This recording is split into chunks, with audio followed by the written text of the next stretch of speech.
Hi everybody, welcome to A Few Minutes with the Mayor, Mayor Neville Hall that is. I'm Debbie Moore and welcome Neville. Thank you, Debbie. You've had a harrowing ride to get here tonight, haven't you? Yeah, well, with this rain and the traffic on 40, it's been yeah, you had to go to Raleigh today, yeah, so we weren't sure we were even going to get to go on the air. Yeah, sorry for being late. That's okay, but we're here now and we're going to do some catching up on some projects and things that are happening in the city of Eden. And the first thing on our list is the Goodwill. Yeah, you know, July 2nd, they closed the center that was located on Kings Highway. Yep. And they moved Laurie Southard, who's a career center coordinator, to the retail store over by Walmart. Oh, that's right. So she's still available to do counseling and schedule things to help with career advancement. So if you need her, you just go to the site by Walmart and see her. The RCC classes that were being held at Kingsway have now been moved to the Bruin Science Center on Washington Street. Oh, so they're still having them? Yeah, and so far the transition's been smooth from what we've heard. So if you need to, you can go to triadgoodwill.org and go to contact us and reach out to Lori, and she will let you know what you need to do as far as where your stuff will be held. Well, I hope I'm not throwing you too much of a curveball, but I did get a phone call the other day wanting to know why that center was closed. Can you tell the folks out there why that center was closed? I know they had a serious issue with the condition of the building they were renting. There was an issue with the landlord. Landlord, really? Actually, and then at the same time, I think they were interested in changing their business model to some degree and go out into the community more as opposed to having people come into their site. So it was a good time for them to transition into. They're still looking for another site, but as far as the Triad Goodwill people, they're committed to leaving the program in Eden as long as they can. So, good, because that was kind of a partnership between Eden and Goodwill and at the time Moorhead Hospital, I think, wasn't it? I don't know if the hospital was involved or not, but I mean, I may be speaking out of turn, folks. But and then actually, I wanted to mention before, and I didn't tell you before, but I did want to say that with all the rain we've had, this is a change of subject. Yes, it is. It's okay. We're just having a conversation. Be prepared for some very high waters tomorrow around the rivers, and if you're out and you come to a scene or street and it's flooded, don't drive across it. And you know, with the rain we've had already and more coming, if you are there and there's emergency service personnel, just be respectful, back off, and let them do their job. They're not trying to make you go the long way. They're doing it for your own safety. So I just wanted to put that out. It's just please be mindful of that over the next couple days. Eden being the land of rivers, right there.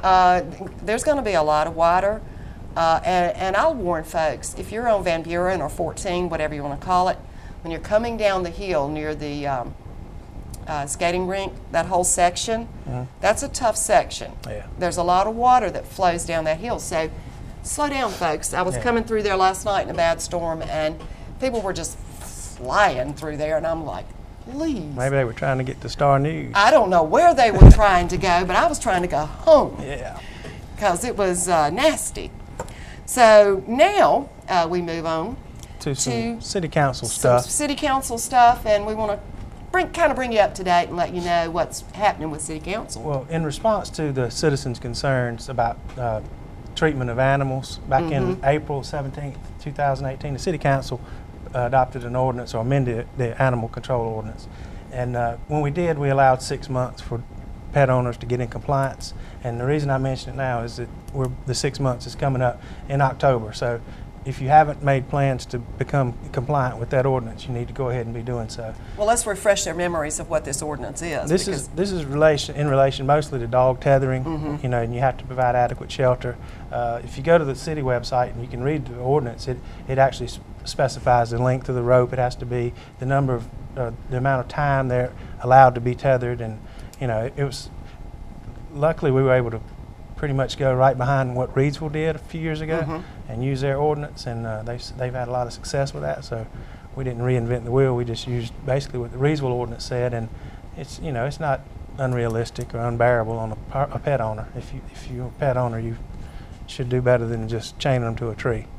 So I agree 100%. I wouldn't want to be chained to a tree, would you? That's coming up. You have to be in compliance by October. Okay. So you know, that was the thing. I wanted to mention that. And Lidl. Yeah, yeah, Lidl.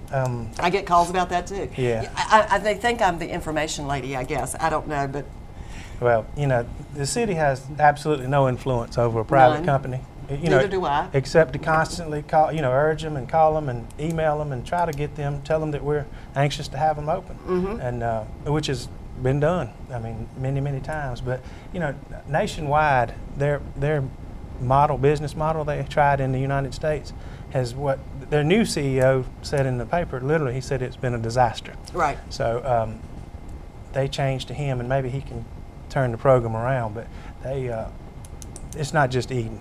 No. Their business model No, throughout there's- the United States has not been what they were anticipating, the success. So there's still a very nice building sitting there. But Well, and we're not, or Eden is not the only place that has that gorgeous building sitting there empty. right.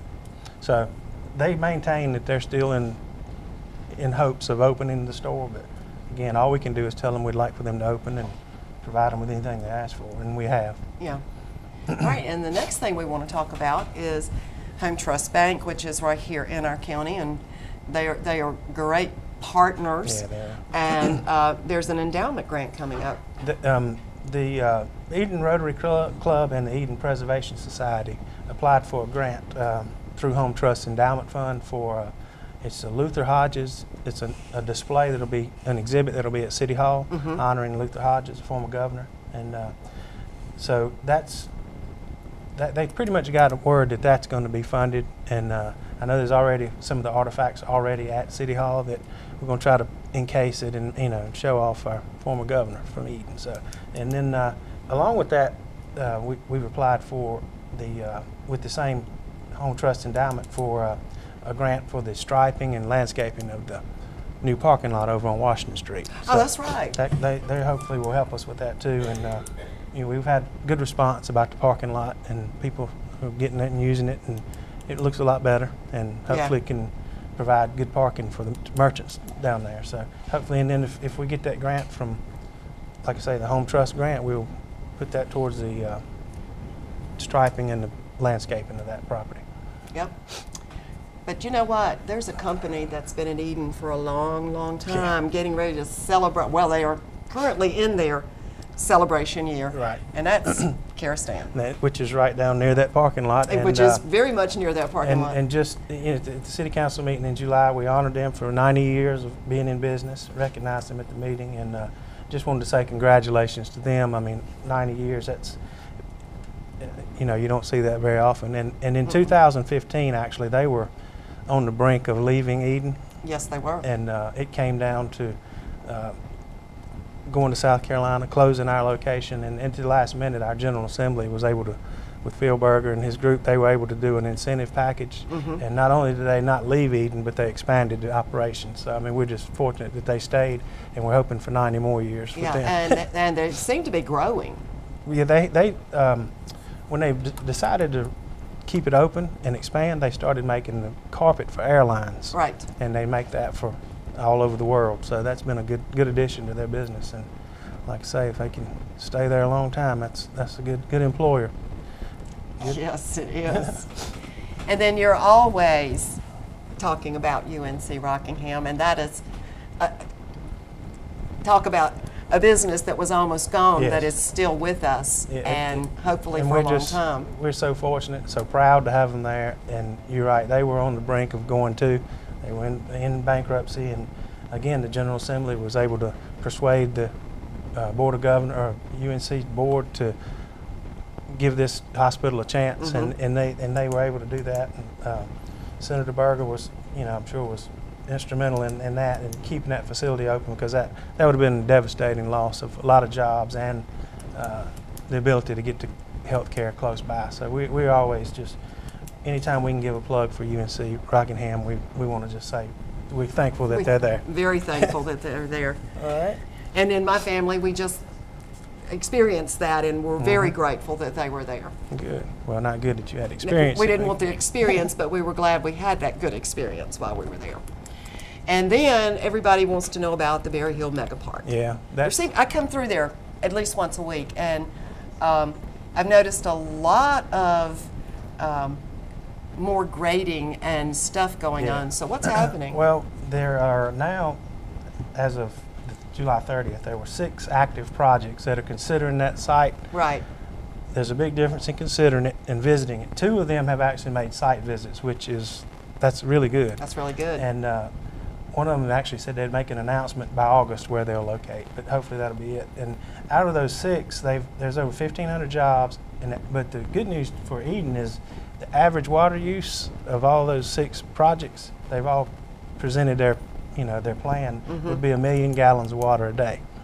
Oh, that would be So, awesome yeah, for we'd the city love of to, Eden. Yes. We would love to sell them water and have the jobs there too. Yeah. And one of the projects that's been considering that site, they just renewed an option on their land for another year. So, and they had to pay to do that. So they apparently are still interested in locating there. It's just, it's such a new industrial park compared to the others. It finished 3rd in the Toyota thing that went to Alabama. I think it was Alabama. But that park was 20 years old. And this one, the Berry Hill Mega Park, doesn't even have their dedicated website and marketing people Nothing yet, So, no. But they are working on the infrastructure. And once you get one company in there and so they can see the roads and the power and the water, then historically in parks like these, it tends to, it'll take off after that. Do you think the fact that that's a 2-lane road out there may have an effect on companies coming? Well, they're going to actually cut a road over to that bypass, over to the Danville Expressway. Oh, okay. Yeah, It's going so back through the country. I think I had heard that the state of Virginia was going to spend about $70 million on the road. So, like I've said every time we've met, they're committed to this project. They are committed. And we're committed to selling them water. We'd love to do that Yeah. and take some of the burden off of the citizens who, for years, had industrial users to help keep our water rates down. And this would be a great way to be able to maintain or not go up on the rates as long as we can, get the users out there. Yeah. That's the thing about looking down the road. I mean, we had to see that this was something that started 10 or 15 years ago, talking about doing this, and it's still years away from any development happening. But if you're not looking down the road, you're just not gonna. You're gonna get left behind. And I didn't even mention this to you, but I would like to touch along those lines on what the city just last month decided to do is we're going to buy the 204 acres that's at the end of New Street, from Duke Energy. It's an industrial site. We're actually partnering with the county, and we're going to buy that for industrial development. Right now, the city has about a 12-acre site. That's all we own and have control over for industrial development, and that's just not Big enough. it's not big enough. So we've decided, we had this option with Duke Energy when we were negotiating with them on where to put the coal ash. Part of the negotiations through the attorney we hired, they gave us an option on the land that they had purchased, thinking they were going to put it over there. When we were able to convince them to put it on their own existing site, that freed this land up, which is site certified, it's ready to go, it's got all the utilities are there. It's probably the best site, definitely in Eden and maybe in the county for industrial development. So we got an option with them during that negotiation, and our option was about to expire. So we're very thankful that the county is willing to split it with us, and then we can market these, and it qualifies us now for grants and things with the North Carolina Rural Ready that we weren't able to get because we didn't have a site. You didn't have a site. Now we can start trying to market that and hopefully sell it to multiple industrial users. That'd be good. Well, before we move on, I know we've got some events and things to talk about, but one other piece of property is the Miller-Coors building. There are rumors upon rumors upon rumors out there. Yeah. All I'm going to ask, is there anybody truly possibly interested at this point? There are, like I said about the earlier stuff, there are people that have made site visits. Right.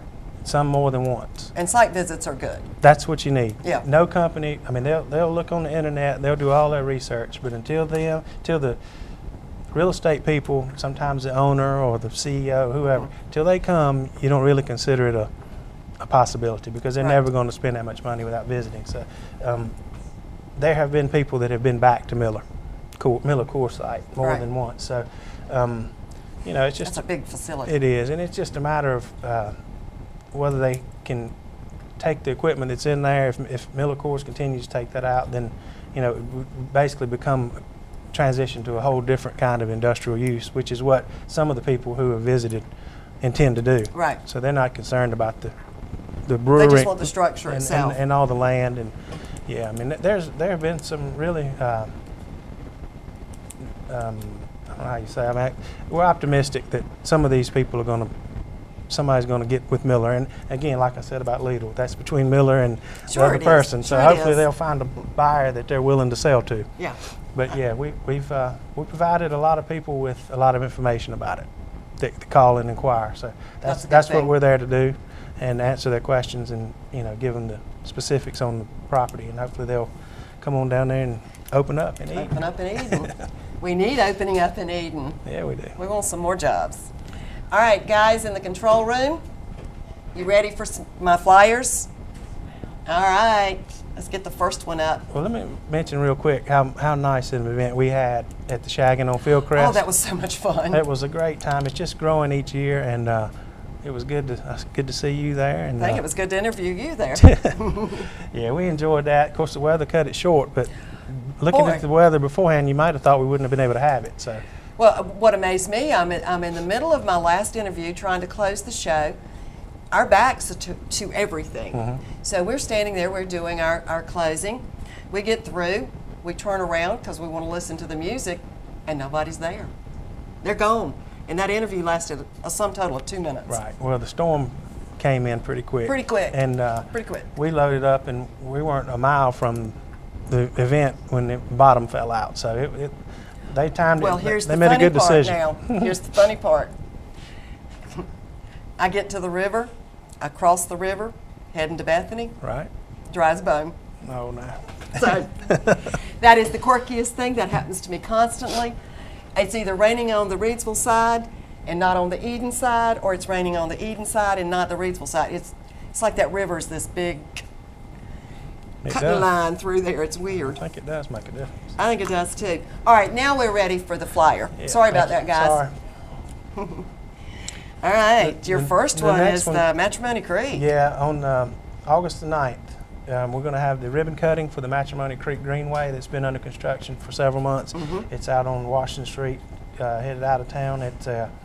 And it's at 10 o'clock, and we're going to cut the ribbon, then have a little walk down the trail, and then come back. There'll be some refreshments there. And And we'll pray for no rain. right, but it's the trail's been a long time in the making, and we're just excited to have it open. And I know people are already walking on it and enjoying it. So this will just be the official opening date. Big day. Yeah. The big day.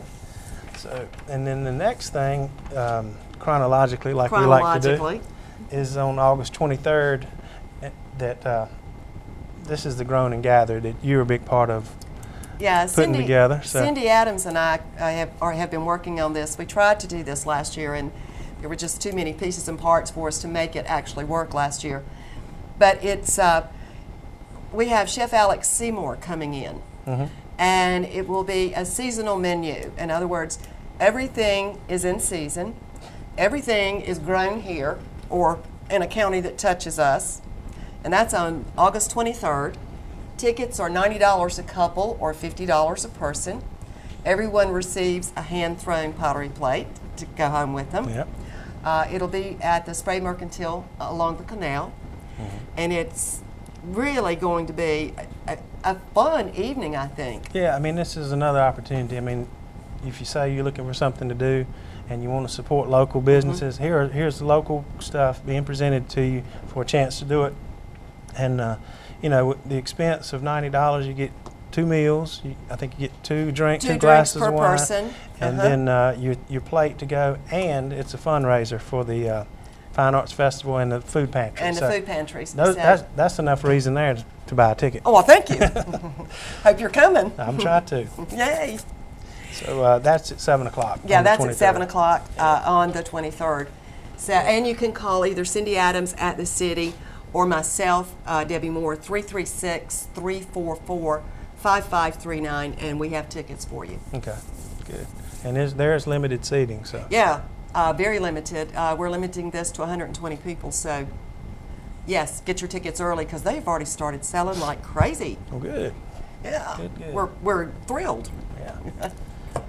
And then, next you got Touch a Truck. yeah, this thing's kind of taking a life of its own, like the shagging on Fieldcrest. Yeah. It just gets bigger and better every year. So this is on August 25th. The kids just love it. I think the adults love it too. You see as many adults Yeah. climbing in and out of the fire trucks and things. So it's on Henry Street in the municipal lot, and actually on the street too, right beside the municipal lot there. And they'll have trucks and characters from the cartoons and things, and food vendors this year, and it just keeps growing. I mean, in the departments who bring equipment out there, they're proud of it. They clean their trucks up, and they like to let the kids climb in it and blow the horn. And there's a lot of, I mean, it's just a lot of fun for everybody, really. It's loud back there. Kids of all ages. Kids of all ages. They do ask that you bring one item, a can, or bring some canned food or food item to donate, and they bag it up for the kids' backpack program. So think kid friendly when you bring your item. yeah, and that's at 10 to 1 on August 25th, Yeah. right downtown Eden. It's right beside the front porch, isn't it? It is. I Right thought behind so. and behind, yeah. And behind. Yeah, it goes all the way around to Caristan. They let us use some of their parking lot and stuff. So it's a big event, and it's getting bigger. So It's a fun day for all. Like I Yeah, said, kids plan of on- all ages. plan on coming Hey, I like getting in the police cars myself. in the front seat. In the front seat. In the front seat. All right. All right. And the biggie, Yeah. which is probably the biggest event, and it's a 2-day event that happens in the city of Eden, and that's Riverfest. Yeah, it is. I looked. I was checking the calendar. We'll actually be on again before then. But like you said, this is our biggest event. We need to be planning for this Planning and now. talking about it in advance of our next television show. But it's September the 14th and 15th. It's in downtown Lakesville. Bands, have live music all day. Well, on Friday night it's from 5 to 10. Right. And they have music that whole time. And then Saturday from 10 to 10, they'll have music all day. Tons of vendors. There'll be, games and exhibits. Well, I tell you, one of the things that's piqued my interest, and this is new for this year, and that's the virtual kayaking. Okay. I don't know what it is, but I've always wanted to kayak. So You won't fall in. I either. won't fall in. That's exactly right. I won't get wet. But I think that would be fun. Yeah. So, this event has, I don't know what year it is, but it's been going for 15th. 15th annual. Yep. Good. So I'd say it's established. It's a well-attended event, and there are a lot of nonprofit groups that are down there. Yes. And so, come out, and the craftsmen and artisans are there. Just plan on coming and staying the whole weekend and get a hotel room if you're out from out of town. That'd be nice. Yeah. We like putting heads in beds. It helps be able to put on events like this, because some of these events are done with tourism dollars, Right. and the tourism dollars actually come from heads in beds Yeah. in the local hotels. So again, that's September 14th to 15th. Be planning on Yeah. that, and we've covered the ones that are between now and then.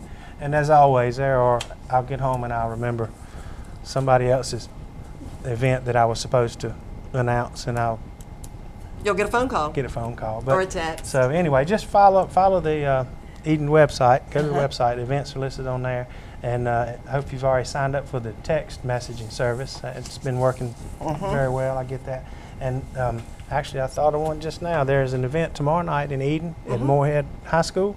It's called Football Night in Eden. Right. And this is just, it's from 8 to 10. And it's where all the youth football players are going to have a chance to be on the game football field with the Aw. Moorhead players. Going to try to build some interest from the bottom up and have them out there with the Moorhead guys and be playing music and introduce the seniors, and it's just going to be a fun night. They'll do a few drills and things. That's tomorrow night at the stadium if you've got a youth, or if you'd like to just come out there and watch the Just youth have some in Moorhead. fun. 8 to 10 at the stadium, and hopefully the rain will be I was gone. going to say, we'll pray that the rain stays away.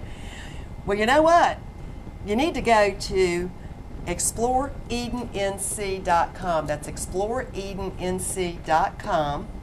And all of these events we've talked about are listed there. You can get times, cost, most everything we've talked about other than Grown and Gather is free. You know, something we didn't mention, everything is free, except the Grown and Gathered, because that is a fundraiser. But you know, Riverfest, when you go to Riverfest, you could be there the whole day and be entertained and never spend a dime. But we hope you will because of the vendors and the food vendors and stuff like that. They travel there to make money. Yeah, they do. And it is not, there is no charge to get in there. And generally, there's a shuttle service. They do have a shuttle. So that you don't have to park, try to find parking in downtown. Yeah, I should know exactly where the stops are, but usually it's on their website. it's Kingsway. at Kingsway. I know they have one there, but I'm not sure where the others are. Yeah, So. and it'll just drive you right up and pick you up and take you right back. So it's an easy peasy thing. And we need to thank our studio audience tonight. Yay! We've had a live studio audience tonight. I guess you can hear them. So that was kind of interesting and fun for us tonight. That was a new thing. But you know me, I'm in front of you guys all the time. But I'm not sure if Neville is. So, so anyway, I think we've covered just about everything we need to cover tonight. I want to thank Neville for being here and Mel, his wife, for finally getting him here from being stranded out on I-40 today. And everyone that came in to be with us tonight. So until we see you in the end of this month, because tonight is August, but we're making up for last week's. So until we see you next time, I'm Debbie Moore with Neville Hall. Thank you, Debbie.